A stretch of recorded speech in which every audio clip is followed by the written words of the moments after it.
Welcome to Causing the Effect, a podcast focused on the exploration of your mind, body, and spirit. Yo, what is going on, Causing the Effect community? Welcome. If you're new watching, subscribe. If you're listening, welcome again. I am here with a woman who doesn't need an introduction, but I'm going to give her a little bit. Author, documentarian, producer, speaker, engineer. I don't know. What can't you do, Yemi? Yemi Penn, coming from the other side down under in Australia. What up, girl? Thank you. Appreciate that. Let me tell you what I can't do, Scott. I can't ride a bike.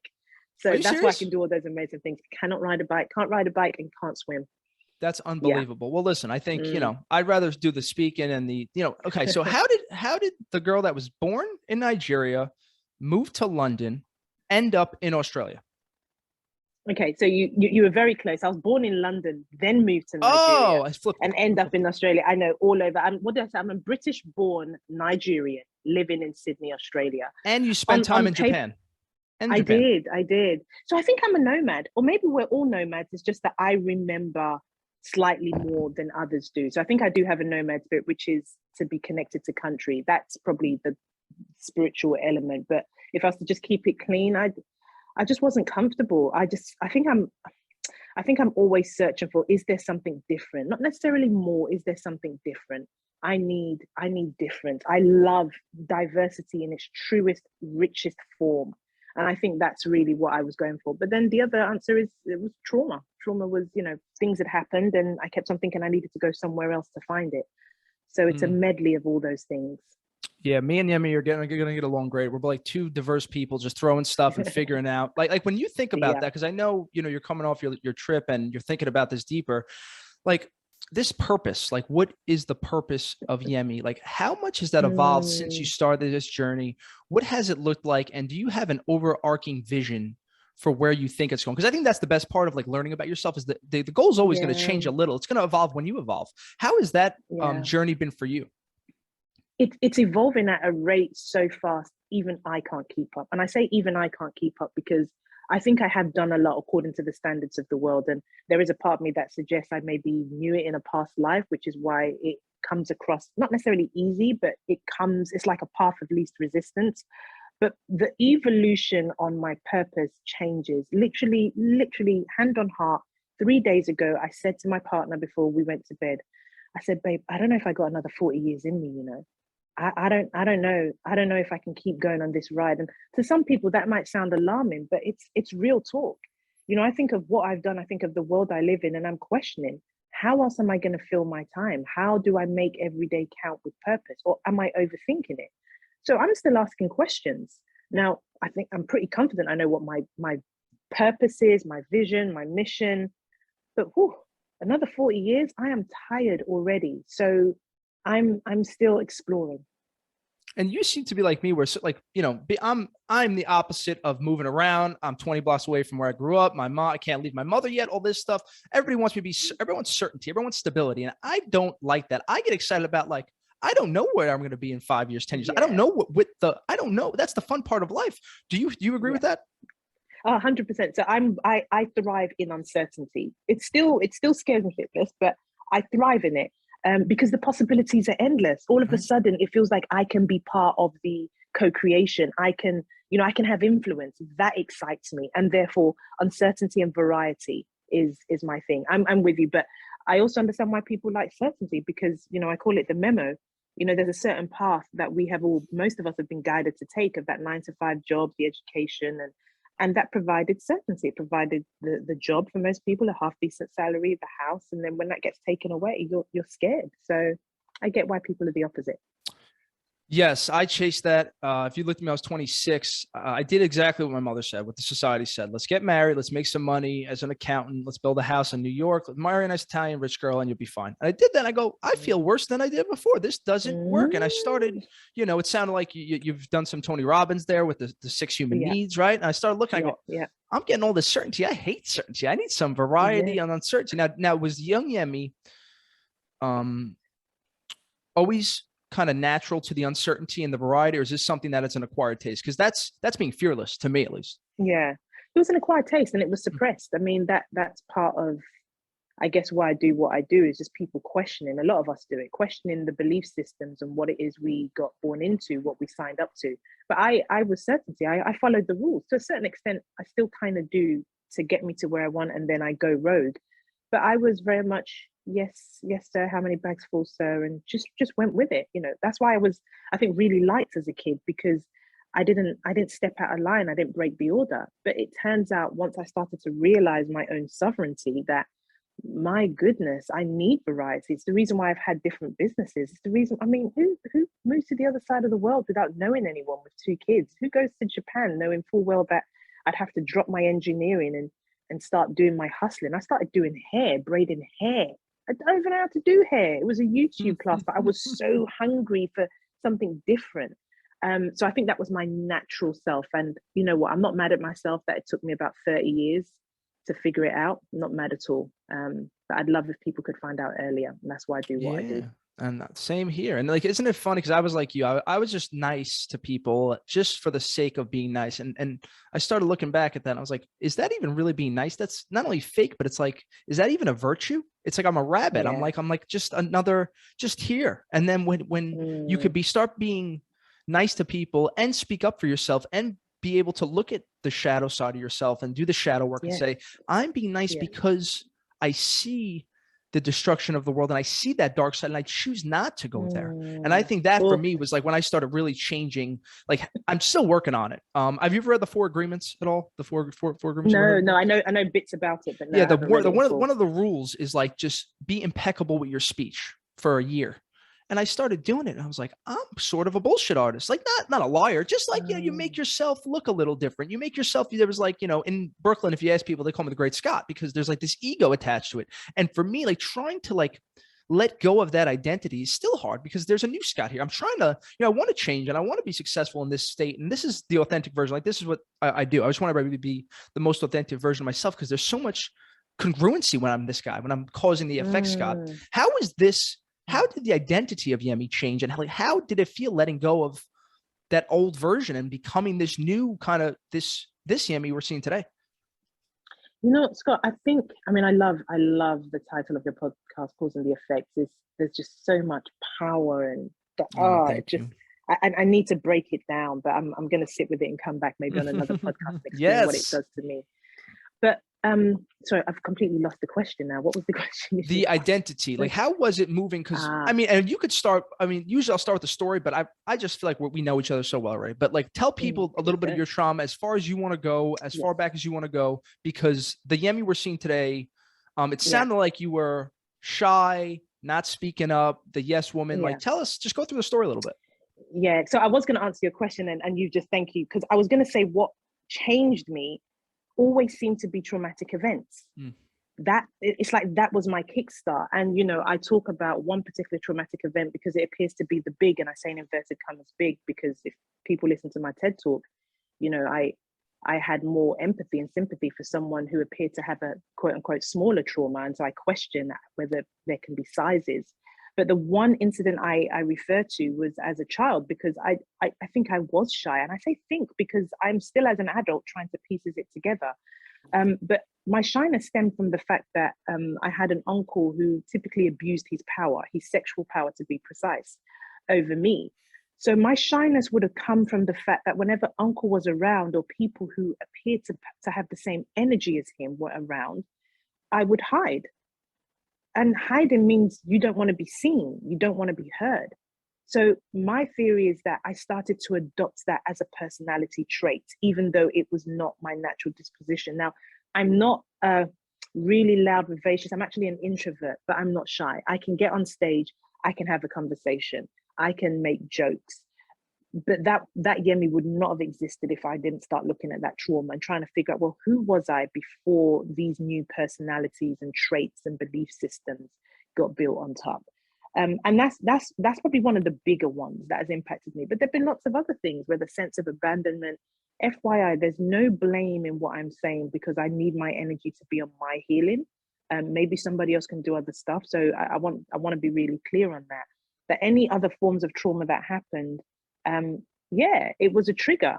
but it took me some decades to figure out, okay, this isn't working for you. So what are you going to do about it? And how are you going to notice patterns when they come back again? And trust me, they come back on the daily. Yep. Nope. You got that right. Now with the trauma, how did you work through that? It sounds like, I think you're very open with still working through it. Like what kind of exercises you? Because for me, I'm good with the doing side, the rocking and rolling, setting a goal, hitting it, Tony Robbins or power. Cool. Let's hit it. But when I go back to that, every time I do a little Carl Jung, Jungian psychology, I got to do some shadow work. We have to dig on the past with the dad and this. My life, I get a little scared, and I end up. It just ends up becoming too much of a hurdle. And I think that's why there's people like you out there to help us go through that. Did you have a coach? How did going through, really walking through your trauma? How did that, what did that process look like? So first I ignored it, which is okay, that happened, but that hasn't touched me. So I want to be real. I ignored it. So there was a little bit of acknowledgement, but I nowhere near acknowledged that it impacted me, because it felt like everybody else or every other person had a similar story and they appeared to be fine. So there was the ignoring. But then eventually it was the acknowledgement. But the acknowledgement only came for me when I changed my physical environment. So when I say that I moved from the UK to Japan first and then to Australia. So there was something in moving my environments that really saved me. And I'm not suggesting everybody needs to physically change their environment, but sometimes it can just be mental. And whether that's going to meditation or going to a different gym or changing your friendships, the environment literally was a big catalyst for my change, because then I was able to see different perspectives. It was when I moved to Australia that I thought, go see a psychologist. Now, I couldn't afford it then. I mean, I was on the brink of divorce. It was my second relationship, effectively failing in inverted commas. And someone said, maybe see a psychologist, but culturally, for you to go see a psychologist means you're trying to accept you're crazy. I mean, this was only like 7 years ago. And that was the mindset I had. And I couldn't afford it. And so someone said, oh, there's students who are still studying, so you can pay them like $20 for an hour. And I was like, yes. So I went in, and that was the real catalyst, because I think they just listened. And in friendships and relationships, it's very difficult for our loved ones to just listen, ourselves included. And it turns out that I just needed to give words to these emotions. You could just feel the words coming out of my mouth. That was the beginning. And then it was a case of, okay, what next? And I do things like Landmark, which are personal development programs and have certain ways of having you look at things and taking responsibility for yourself. And then Tony Robbins came along, and I just ate up personal development after personal development. But one crucial thing, and sovereignty seems to be my key word at the moment, is one thing I found out possibly later, but sooner, and I'm glad it was as soon as it was not to look to other people to be my guru and to have the answers to everything. I couldn't give up my power like that again. It was to own it. It was to hear something and say, okay, I'm uncomfortable with what I'm hearing, but let me just sit with it for a second to make sure my ego is not taking over. If I felt, and I was honest with myself, that it wasn't my ego and it wasn't for me, I wouldn't take it. I'd leave it. I didn't need to take everything that I was hearing. And that's really important. That's biodiversity. Because it works for me does not mean it's got to work for you. But you want to harness that muscle of taking what you need to and leaving, but knowing when your ego is trying to take front seat. There was so much there, but I felt it. Wow. Well said. Now with the healing aspect of it, what was one or two of the biggest things that really just kind of clicked for you, that it helped? Like, because I feel like when you change, what I'm learning is, it's one thing when we're reading a book, you're reading Robbins, you're listening, you're doing something like, or just taking the knowledge. And then when you experience something, that's when it turns into wisdom. Did you have kind of like a turning point through this process where it was like, wow, that's interesting, it just changes? I did, Scott. And I'm really hoping that what I'm about to share is received well. And I'm trying to go with my gut as I say that, because I think it can. And it's a big ask for people. The moment where that click came for me, where my healing really gained momentum, especially from that trauma of child sexual abuse, I was studying neuro-linguistic programming, and I had to undertake timeline therapy, which eventually involves you going back to some time period that you may or may not know, but it was either before you were born, when you were a little kid. But in this timeline therapy, I go back to my uncle, and bear with me, I'm trying to describe this with love, and I hope there's caution for those who are listening. the scene I have in my consciousness, my mind, is me as a little girl lying, and my uncle's face is it's kind of in front of mine, and we're both crying, and he's saying, "I'm sorry," and I'm nodding my head saying, I know I really don't like this, but this is how we have to use this situation to be part of the change in the world. It was like day.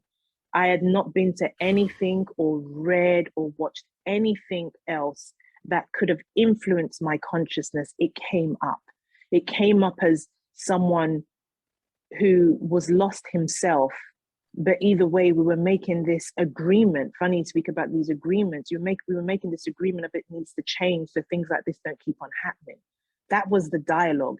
And I haven't said this a lot, and I'm always weary of saying it on channels, on platforms. But as you know, I sat with Mama Aya a couple of weeks ago, and it came up again. But this time I was having a conversation with the young version of him. And I'm well learned enough to not try, because I think sometimes as humans, we go out seeking answers. And I'm also trying to be conscious of that. But these came not from desperation for seeking answers, but they came as an offer of another alternative way to look at this. And at the moment, I'm riding with that. But yeah, that was huge to share. Thank you for holding the space for me to do that. No, thank you for sharing that. That is powerful stuff. Now, are you looking at, even after the Mama Aya trip, Yemi went on a little bit of a psychedelic trip. We love our psychedelic trips here on Cause and the Effect. Are you even looking, like, what else has changed even viewing that? Because it sounds like even before the trip, you have a lot of compassion towards that. Like, you could easily take a victim mentality in this whole thing, and you'd be right to do so. You'd be right to do so. Yeah, but absolutely. You've had the courage to have the compassion before that. What has changed since this trip? I know you're still integrating a lot, but like, what do you like? I'm sure maybe more compassion and empathy for your uncle. Yeah, there is. Like, I definitely think he would have gone through stuff. Now I'm doing a PhD in trauma as well, and I'm in a part documentary, and I'm trying to see whether I can have a conversation with my uncle. Now, everybody and every group is trying to, manage the duty of care to myself, and I get that. But Scott, I'm really confused. I mean, I don't know whether it was Einstein that said this, but how do we expect to solve problems in the same environment in which the problem was created? I don't get it. And as an engineer, there's the analytical mind, there's the creative mind, there's the spiritual mind. Like, we just go straight to putting people in prison and condemning them. And yes, there must be repercussions. Please hear me. There must be. But my goodness, are people not aware that at some point they are going to have children who do the unspeakable things? Do they not get that they are going to raise children that they gave love to, who was the most precious girl, boy, or person when they were young, and they do stuff? Do you not want to know what happened? Don't you want to know what happened to you? As Oprah and Dr. Luke Perry put in their book, what happened to you? And some people might think this is a gimmick for Dr. No, it's a revolution so that, we cannot have any more little boys and girls and people having to have their power taken like that. And I guess where I'm at now is, how can I put this in a creative, authentic, respectful, loving, compassionate, yet just way? I don't want to say justice because sometimes it's harsh, but just way. However, so yes, we should acknowledge and honor the victim. But I personally can no longer sit in the victim story, because I don't want that to happen to more girls and boys. And therefore, for someone who experienced it, it's the reason why I carry the torch. My invitation is there anybody else, as they do their healing, willing to pick up the torch as well? And let's find a different way, because it appears that the ways we have been trying to deal with this has not worked. No, I'm with you 100%. I've learned through, my trauma. I know we don't compare because everybody's trauma is equal. Yeah. But this mixed feelings about my father. I've realized, even studying consciousness, like, there's different, like, you're kind of a different version of yourself when Yemi's around her friends, when you're around your mother, when you're around this. So I'm sure that there's that tear with me, like, fuck you, Dad, you left me, nothing, I could do this without you. And that's that anger piece. But it seems this path is even a Buddhist style of path of going through the suffering, because as Buddha said, that's the only way to really get through to the other side. So I think even if people in America took that, I'm sure it's all over. But there's a lot of victim blaming. There's a lot of pointing fingers, and rightfully so. We are unveiling the illusion of the people in power and the corrupt and all that stuff. And we could do a whole podcast on that. But I think really learning empathy, and that's, it's one thing to say empathy, and I could say it, right? I'm not, this is the one thing I'm working on in my meditations now is compassion. Because when I'm on that train, Yemi, and I see like today, I just want to smack somebody in the face. I was like, why are you on top of me, bro? That's what instantly comes to me. And that's not good, right? That's the way a lot of us in the cities are built. But it's one of those skills I think is very undervalued, because when you react with sympathy towards somebody who's maybe an aggressor or something, it just diffuses the entire situation. And I would think that in your soul, right? Like I've been trying to power through it, anger. It's like by diffusing it, it just gives you that peace and serenity, which at the end, I think we all want. Like for me, I just want harmony in my life. Yeah. And I guess the question is, that was so beautifully put. That example, excuse me, that example you gave. So like you took me on the journey of how that emotion can erupt. And as you were talking, I was thinking, why do we lash out? Is it because we get that immediate gratification that we're able to whack somebody and we think it feels right? But what if we change the narrative and said, well, actually, why don't you challenge yourself? What does it look like if you just sit within and say, how can I send compassion to this absolute twat or dickhead or whatever? But like, and I don't know, for some reason it just came out as that's what I kind of envision for what you're doing. How can we change that narrative where you can almost create a movement where people are using skills to change that immediate need for gratification by hitting out to actually saying, how can I diffuse it internally in the most healthy, loving way? That'd just be a great movement. I think it takes a lot. It takes two things. I think it's awareness, it's your self-awareness, being mindful, call whatever you want. I just meditation for me was the key to open this door. But then also looking at things on an individual level. Everybody wants to be on sides in America, at least. I'm red, I'm blue, I'm on this side, I'm on that side, unemployed, COVID, non-COVID. I don't care about any of that. I look at people, and this is what I try to do. The one thing, I don't look at people for what they look like, their skin color, fat, ugly, this. I look at you for the essence of your human soul. And that is all I care about. And I think if people could start even looking at that, for that, like I started practicing this compassion at the beginning of the month, and I'm going to the gym. There's a dude, he almost hits me, whatever happens, right? With his car, he gets out of his car, starts a whole thing, right? And I go up to him, I go, dude, are you okay? Seriously? I was like, that's a little bit of an abrupt reaction. Like, are you okay? He just got a divorce. He had a whole thing. He's listening to the podcast now. Shout out to you, Anthony. It's just funny how I feel like somebody put that experience there for me. Like, look, compassion does work, dummy. So like that for me, I think the proof is in the pudding, but you have to believe it until you see it kind of work. And now it's like, oh, now I just want to be compassionate. I want to try. At least some days you're on, some days you're off, but being able to forgive, even be able to forgive yourself with this. Like, I'm not going to be compassionate every day, especially on 5:30 coming home on the train in New York City, Yes. Oh, I love that. I mean, my daughter calls me savage, but those kind of stories would make me cry because that's human compassion. My partner gets not road rage, he gets angry, and sometimes I look at when he's on the road and someone's driving slow, and I look a bit closer, not that I really care. I see that they're older, and I think, I hope when I'm older and I'm driving slower because my cognitive senses either aren't as sharp as they used to be, or that's the only way that I feel safe. I hope they're kind to me. So when I hear the story you just shared, that someone cared enough to go and ask, well, why did you act like that? That someone will give me that grace. And that man, I'm so glad you are here on this earth, because you make me feel like there's just one extra person, and I mean that hand on heart. So listen, Yemi, I used to be the kid, be like, bro, what's wrong with you, fucking ass? Like, that was me. Like 3 months ago, that was me. And listen, call me on the right day, call me on my like what they do in this meditation. In classic meditation, I'm sure you're familiar. It's like you're just counting your breath in and out, and then if you lose your thought, then you just have to come back. And this is Tibetan Buddhism meditation. So what you're doing is you're breathing in and out. And let's say I was meditating this morning and I go podcast, Yemi, Australia. That's where it was. You have to trace back your thoughts. So I have to come back from Australia, Yemi, podcast. And I have to and what it's teaching you is a muscle to be able to take this. I started doing it within like 2 months, but it takes some time. You take your anger or you take compassion, and now you work on that. And you could actually see where you planted your seeds and uncondition yourself to expose that and see where it came from. And like the weirdest thing happened when I started meditating was like, I had this whole before I'm like a little bit more refined in meditation now in this, when I was just like, what is this wacky stuff? It just calms me down. I had this weird thing kept popping in my meditation, like my father being pulled from me from a cop car. And I'm like, this is nonsense. It's probably just like a thing. And my freaking mother came and tells me, do you remember, like, how did you remember that? You were 6 years old. I was like, holy shit, like this stuff works. Like you were tapping into this deep thing, like the FBI. My father was one of the first RICO cases. I'll send you the case after. It's really crazy because it gets crazy, Yemi. So the reason why I could tell you all this is because my father didn't tell me this. My grandfather got out of jail 2 years ago, tells me the whole story. My father is the one who put him in jail. He ratted on his own father.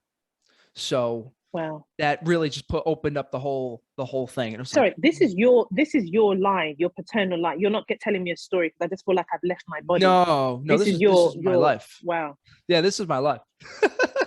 Yeah, so my dad used to have my name.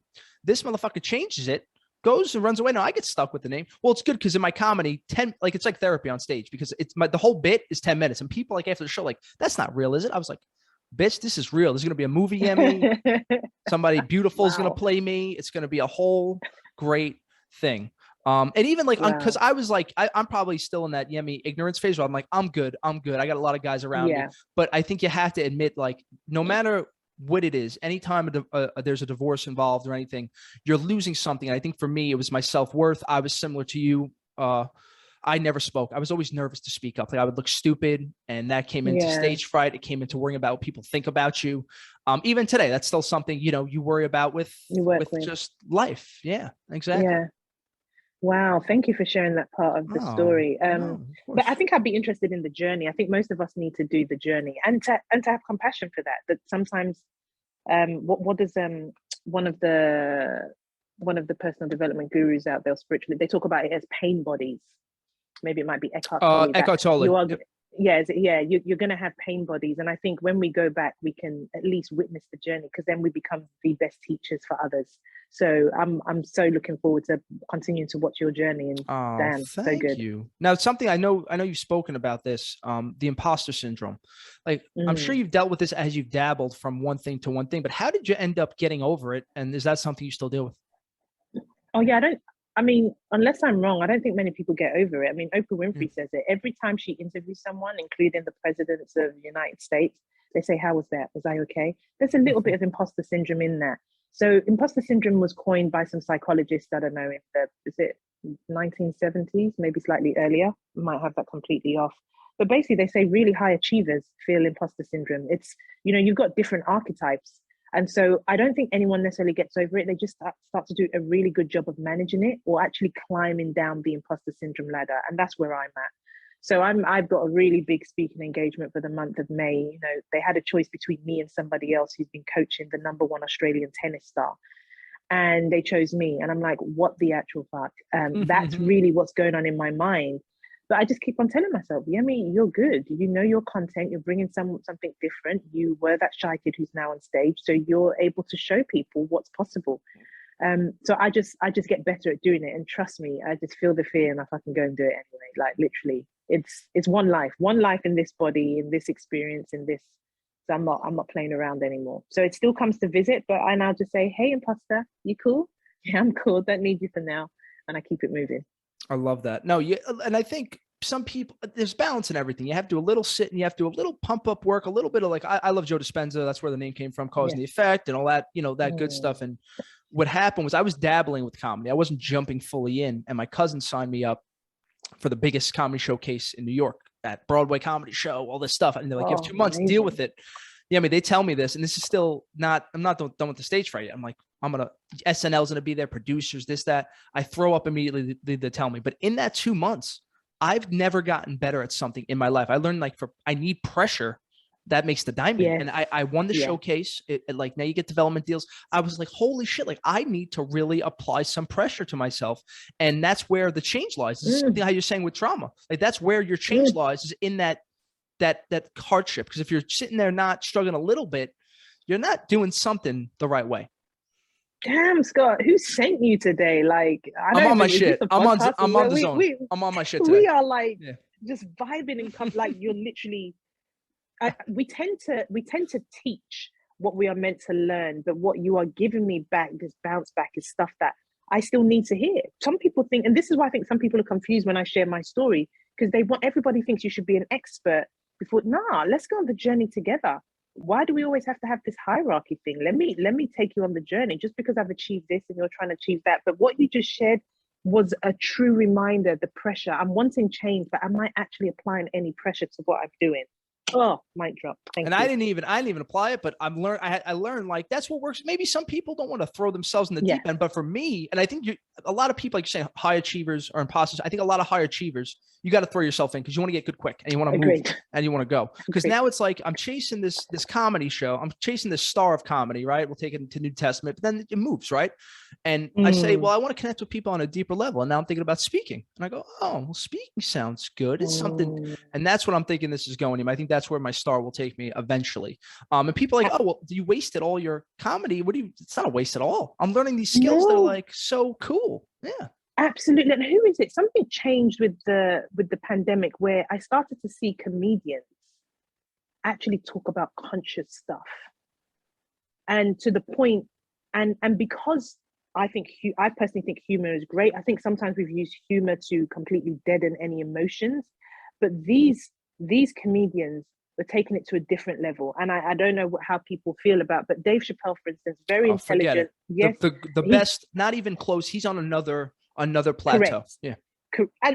And so he's sharing conscious stuff, but he's still making us laugh.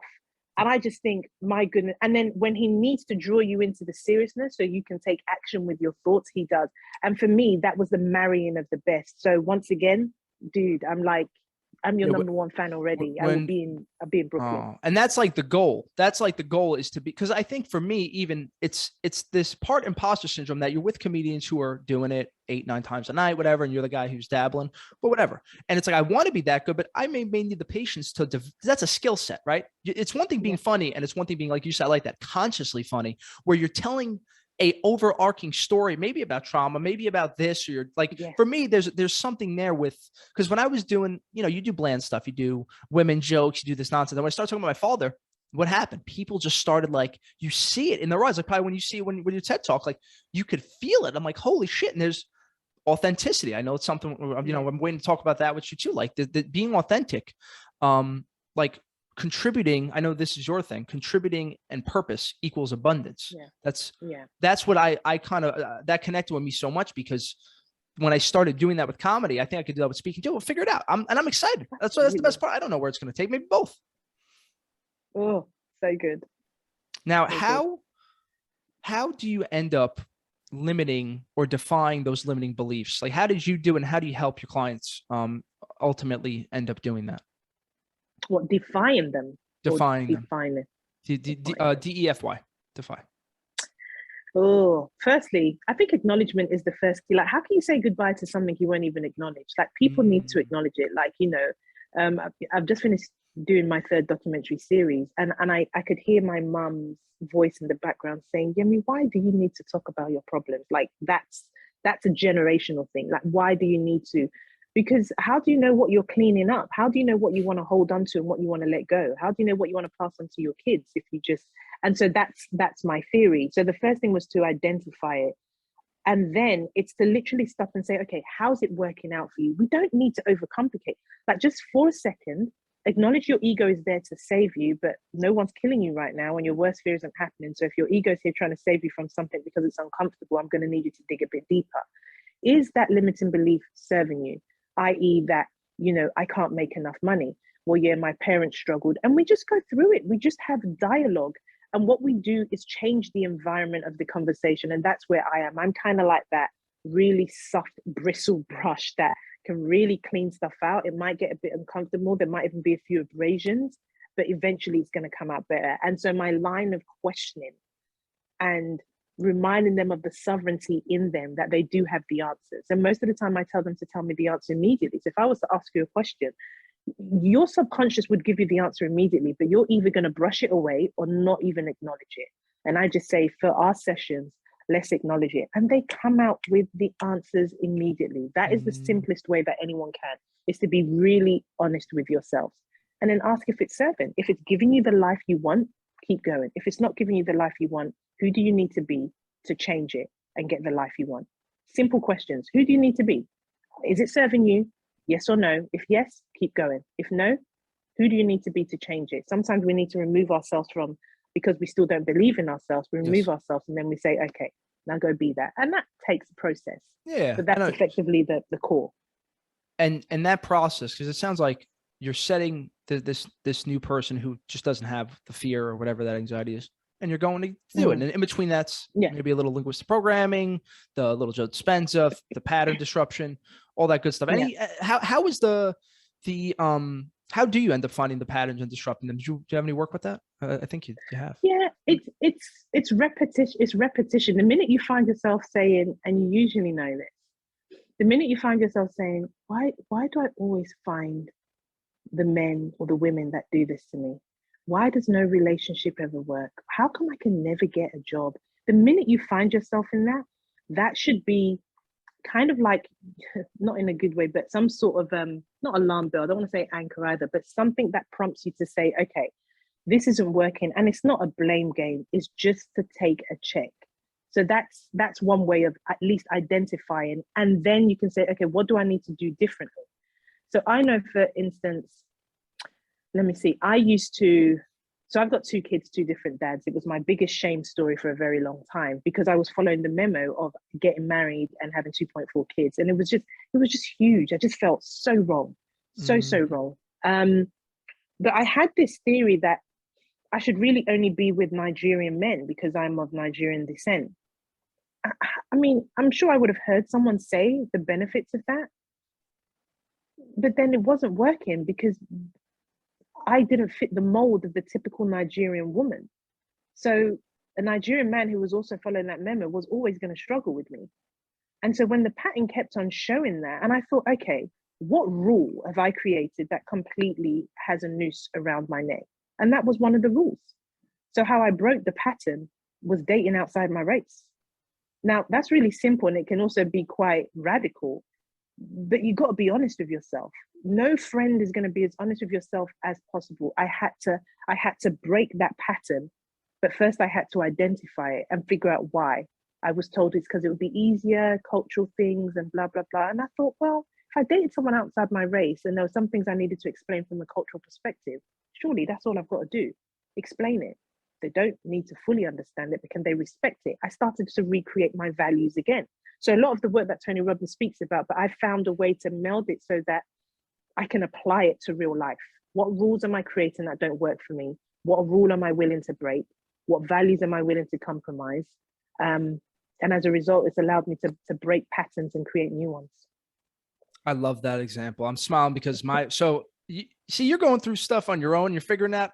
I got people helping me. So my family sat me down last year and they go, Scott, we don't know if you see this, but you keep bringing home women that we are going to approve of.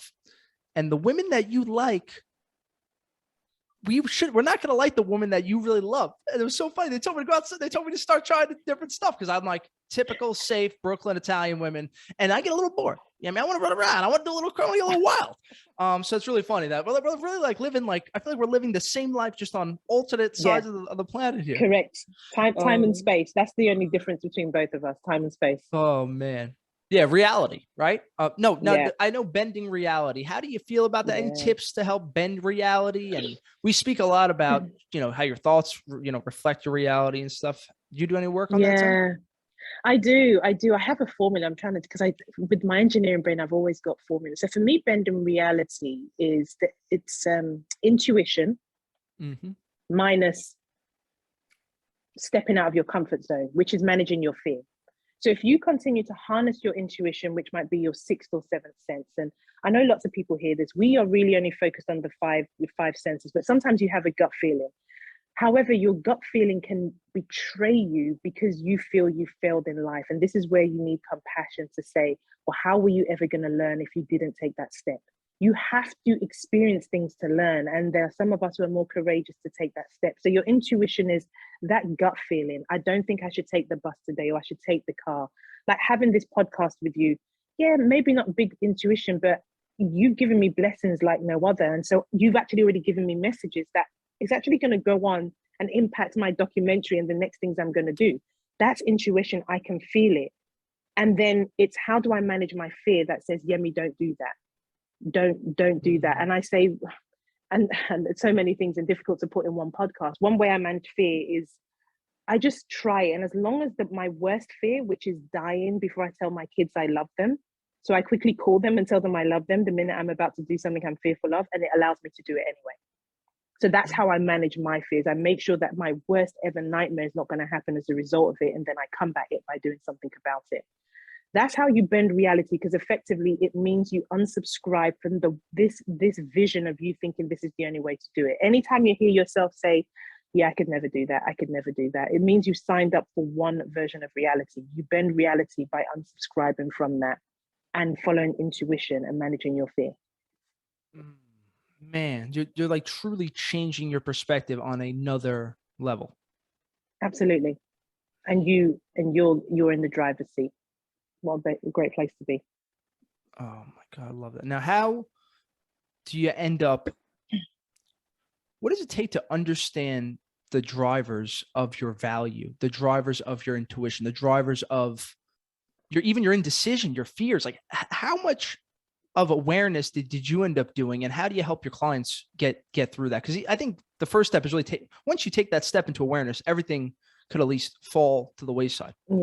Yeah, I think liminal thinking comes to mind. Liminal thinking is another great name for a lot of, as Tony says, not very little knowledge is new knowledge. We're all recycling it, different vibrations. And that's why I usually say to people, if you want to speak coach, it's important that first you want to, but you accept that no one's going to deliver it the way you do, because we do need lots of people, thousands, if not millions, sharing the same messages. And liminal thinking is literally the boundaries, like a threshold of where things can happen and not happen.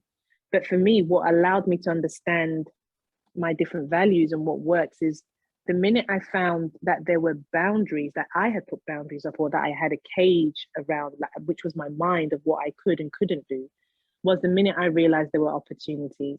That's all I need to know. The minute I know I'm in a box, or there is a box, I then realize, okay, I can either break that box or acknowledge that there is no box at all. Sometimes you just need to acknowledge that there are boundaries. And that changed everything, because, when COVID hit, we struggled here as a single parent. My daughter was really struggling. She's a teenager, and I don't have any family in Australia. So everything is friendship. And I still have this rule that says, well, only family should really be looking after your kids. And I need to work on that. And so I had a conversation with my daughter's school and said, look, I need to take her back to the village in London where most of our family is, for her to go and spend time there. If I had this boundary, if I didn't, look at liminal thinking that said, oh, you can't take her out of school for 3 to 6 months, what I did. I did. That's exactly what I did. I just created a whole new box.